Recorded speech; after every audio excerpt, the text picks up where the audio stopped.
evening, fantastic afternoon, fantastic pre-noon, no matter where you are in the world. I'm Hasan Piker, and this is the Hasanabi broadcast coming to you live from sunny California, Los Angeles, folks. We're live and alive. That was produced and edited really quickly by Megaphonics. Megaphonics' banger called Vice President Trump featuring Hasanabi and Old Joe. I'm live and alive, ladies and gentlemen. It is a beautiful day today, and I hope all the boys, girls, and MBs are having a fantastic one. Because it's a beautiful day, it's a wonderful day, it's a very special day. That's right, it's a very special day, and you might be thinking, Hasan, why is it a special day? Is it a special day because, like, I don't know, the Olympics are on, like, it's just like a lot of fun? No. Is it because it's a Hogwatch Day? No.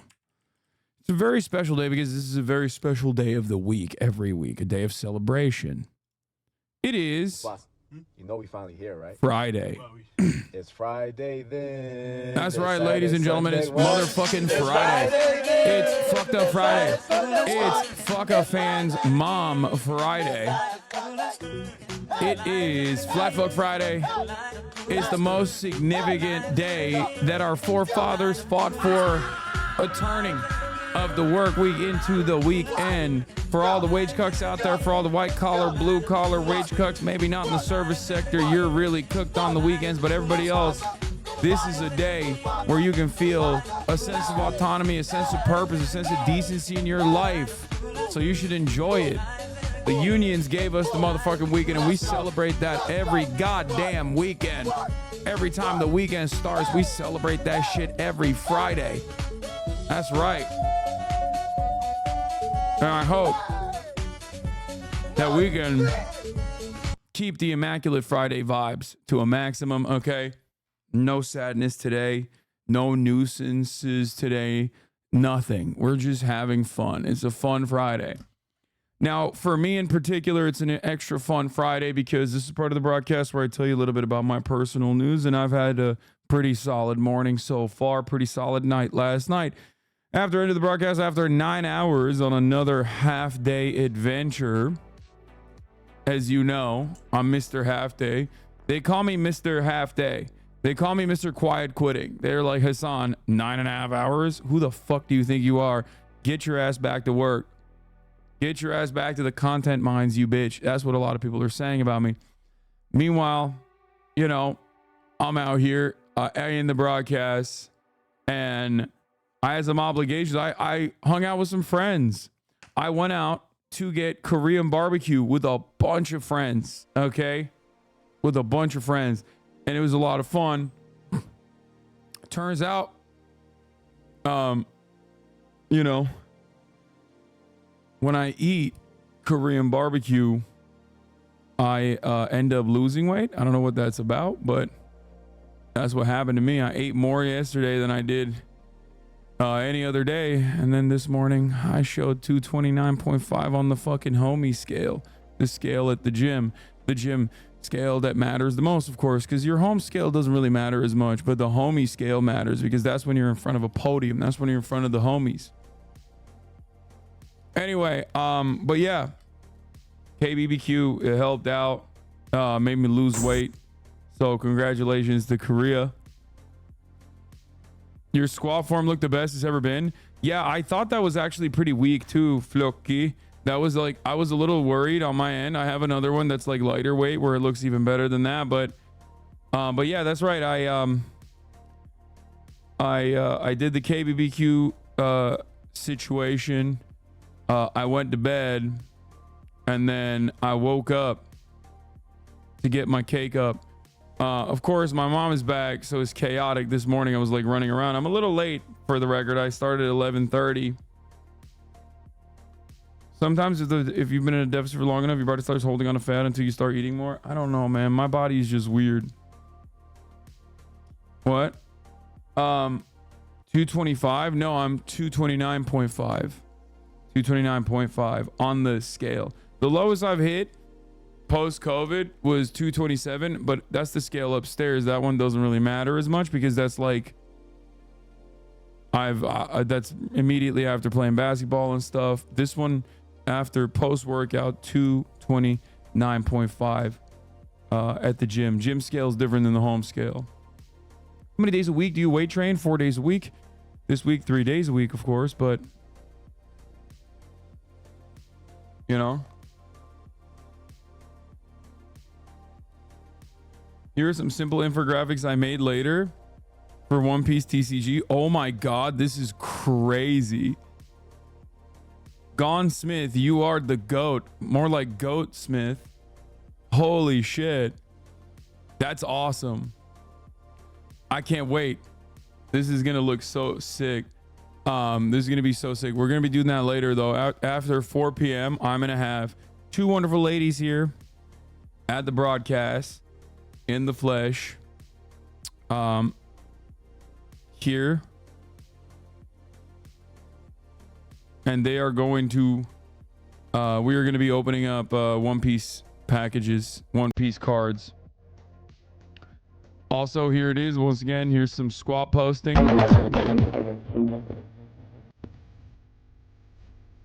My first one is always the worst. Do you guys also have that same problem? I don't know if it's just me, but when I'm on my top set, when I start hitting my top set, like higher weights, which by the way is kind of crazy because like 285 for me when I first started working out again was like my body weight, right? And now it's like 50 pounds above my body weight, even higher, 55 pounds over my body weight, which is crazy. But yeah, when I do my top set, I usually, my first one out the gate is my worst one. And my second one usually is my best one because I recorrect. I don't know what it is. That's pretty good depth though, right?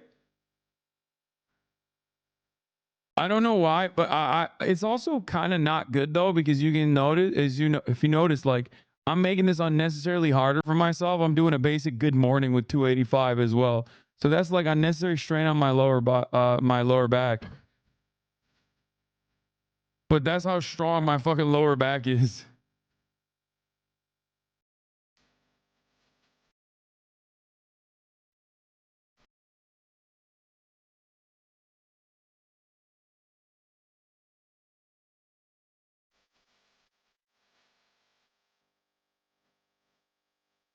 You can potentially try some healed lifters if you want it. I don't want to do that. But anyway, what other technique? Olympic weightlifting shoes will help that. I don't want to do that. But in any case, as a fellow long-legged lifter, I feel your pain on squats. That weight is insane for your frame still. Ego lifting? That was not ego lifting at all. That's 285 for 7. What? If I was ego lifting, I would have hit that for 10. That was actually very stable, very careful, slow movement on eccentrics. Like, what are you talking about? You just said that specifically because you just wanted to say some shit that you've heard other people say. Like, look how fucking slow look how slowly I'm taking it on my eccentrics. Like, what do you mean, dude? Look at that.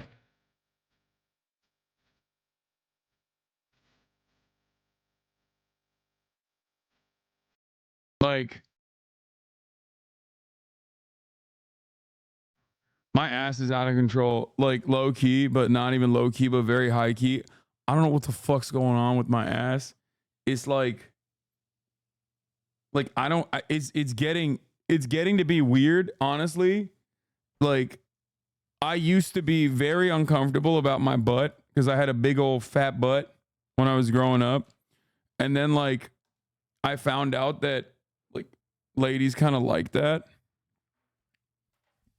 And it's like something that men aspire to have.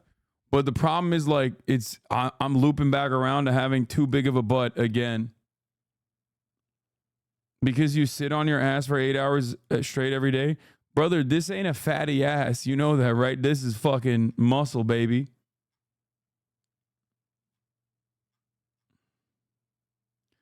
This form looks good. It's not perfect, but it doesn't get me thinking you're going to break your back. No, there's a couple moments where I'm hitting a good morning in between the set, and it's not good. That's why I stopped at 7. I was going for 10, but I was like, I'm not trying to. Remember, guys, I'm on a fucking deficit. I'm on a goddamn deficit, dude. I've been on a goddamn deficit. This is not like my peak at all in terms of like my career This is not my PR. This is not my career PR at all. This is technically a like relatively low weight for a top set.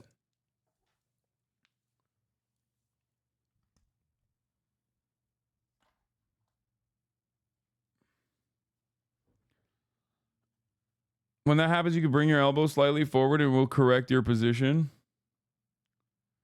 Are those the lost and found ones? No, those are Stephon Marbury's actually. They're my oldest. They are the first pair of like I think they're Jordans, right? They're the first pair of like Nike Jordans I ever bought. And honestly, they're like an insanely rare shoe. The thing is, the thing is, while they are like they're super cool colorway, they're a very hard shoe to find. It's a super old shoe. The issue is they're my beaters. So like I've had them for like 10 plus years at this point, and I've just destroyed them, and they're so comfy that I love wearing them. It's not rare, bro. I thought they are rare. People always come up to me and they're like, "Oh my god, are those fucking Starburys?" Like, I do have the lost and founds, but I don't lift in them, obviously. That would be disrespectful. But yes, for those of you who are sneakerheads, of course, I also own a pair of lost and founds. I love them. It's like I love Jordans. So and Jordan high tops are my favorite shoe on the planet. I have a bunch, as you guys know.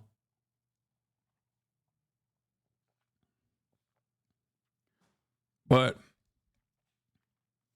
I'm pretty sure the Starbury Jordans are kind of rare, especially because they're super old. Why the fuck would I be a sneakerhead guy? That guy was just a pedophile when he was talking to Moise. What?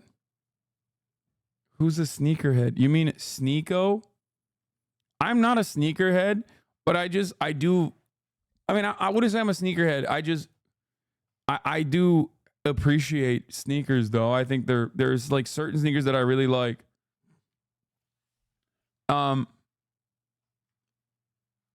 Another one that I really like was the Ambush collab that they did. The Ambush Nike collab, Air Force Ones were pretty fire. For those of you who don't know, not the Dunks, or were they the Dunks? I thought they were Air Force Ones, but they might have been Dunk high tops. Yeah. These. I think these shoes are fucking awesome. The ones where the slits go back all the way behind the shoe. I have these. They're so comfortable. They are so goddamn comfortable. It feels like I'm wearing a goddamn pillow when I wear those shoes. You still have those vile orange Jordan 1s? SBBs? You mean the shattered backboard? Yes, I do. Again, I love the shattered backboards. I will stand for the shattered backboards 10 toes down. Those shoes are fucking awesome. You just called a classic sneakerhead shoe vile, bro. That's crazy.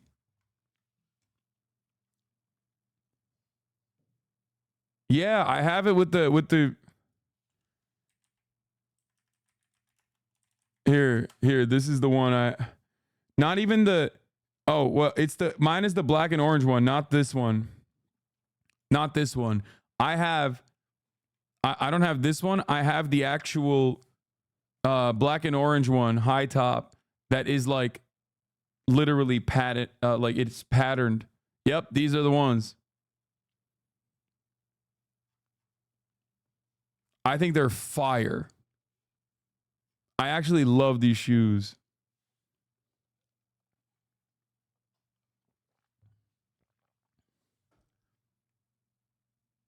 I think I just lost a year-long friend about arguing with the Algerian boxer woman among previous disagreements. That's crazy. Dude, they're wrong and they're mad. That's wild. Just wear those repulsive shoes if you're self-conscious about your BBL. He PEMDAS cancels it out. What about squatting in Crocs? That's insane, brother. I used to squat without shoes on. I used to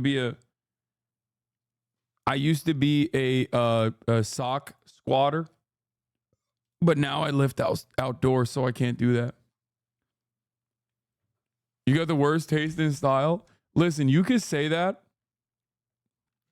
for extended periods of time, okay? But 2024, I've been going crazy. I lost a lot of weight. I can fit into clothes now normally that I wouldn't be able to fit into. And I've been getting some fucking nice Johns, okay? So you're wrong on that front. I've been kind of popping off. What was I gonna do? There was some other personal news. You see the stock market is the worst day since COVID, like 10%, 90% of stocks, but unemployment has spiked to a level not seen besides previous recessions. It's called the SOM rule. Oh, yeah.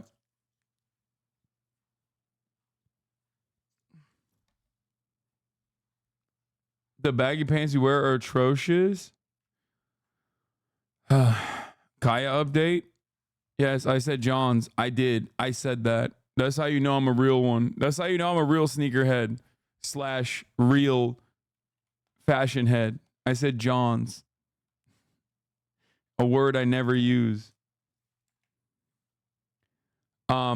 Speaking of being flicked up in the best possible fits you've ever seen in your goddamn life, my Wired Magazine Middle East post, I posted it up. Okay. This is the most Turkish you've ever seen me. This is the most Turkish I will ever appear. I don't think I'll ever be able to look this Turkish, even if I tried. I don't know what the hell they did. In this photo shoot, but they made me the most Turkish I've ever been. Okay? It's crazy. They cranked the Turk dial. I don't know how they did that shit, but they did that shit.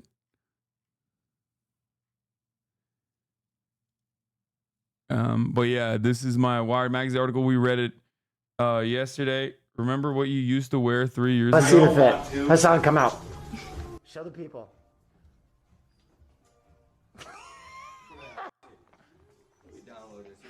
Bro, I'm a different person here. I'm a different person here, dude. I'm also very fortunate, honestly, though, because like I just look yacked, even though I'm just straight up so fat here. Like, obviously, I have a lot of muscle even there, but like that was bulk season, baby. This is different. We're in a different time now.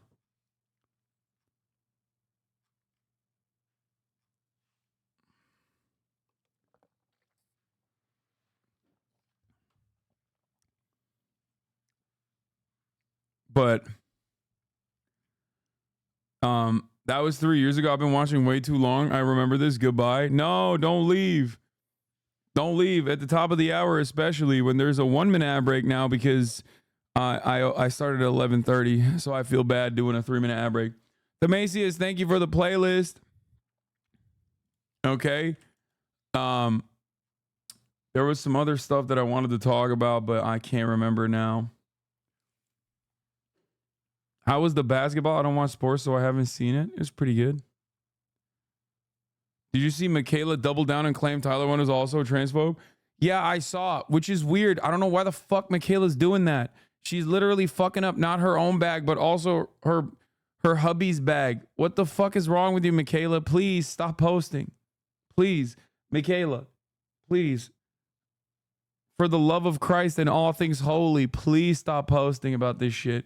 I know she apologized. We're going to talk about that as well. Like, the thing is like, I think Michaela's a very funny person. I like Michaela, but this is like, she has lost her dang mind on this trans shit. Okay. And it's so sad because it's like, you see this with people, in your life. You see this with people that you might have even experienced this in your own life as well, with like people that you know that slowly but surely, oh my God, I look like the Deep. What the fuck? Okay, now I understand what the fuck you guys were talking about. Bro, what the fuck? Yeah.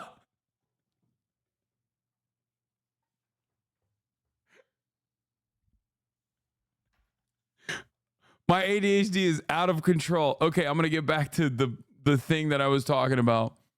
Look, you see this with people. You see this with people all the time. Like, it happens in the real world all the time. Like, content creators are also susceptible to fucking getting brain rotted by just being on fucking Twitter all the goddamn time. And it's just such a sad state of affairs. It's a sad state of affairs overall when you just like watch someone kind of like lose their shit, especially on this issue.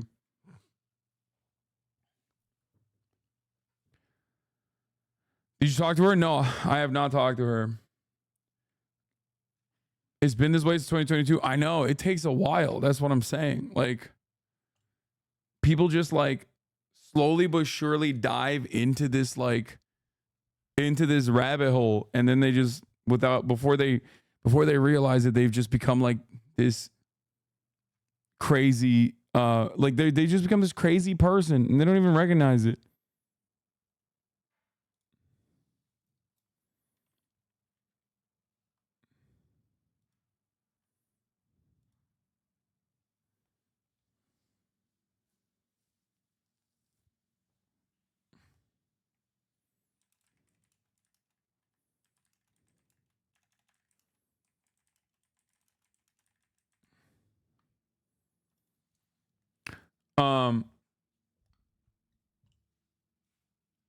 So we'll talk about all that. Or maybe they do recognize it. No, I don't think they, dude, I don't think anybody, if you have any friends in your life that has like gone through this transformation, I promise you it's like a really sad state of affairs, and it takes a long ass time to like pull them back in to the real world. It's happened to me. Like, it's happened to some close friends that I know. Not that you guys would know, like normies, okay? Where like they just kind of slowly but surely find themselves at the precipice of like right-wing radicalization on shit. It never has occurred on like transphobia angles, but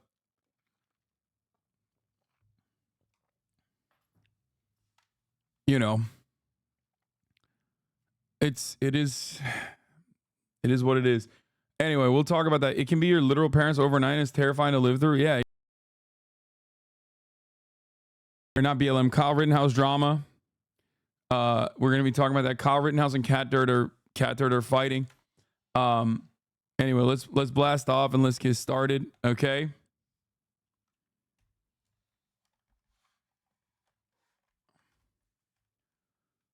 What is this? Tons of my people from my hometown went straight down the all-right pipeline. I'm lucky to have moved to a big city pretty early on, I think.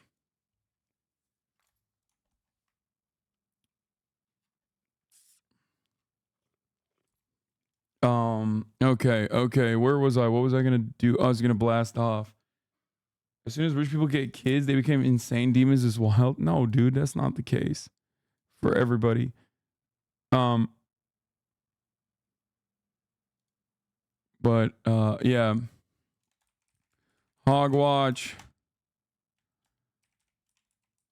Olympic transvestigation continues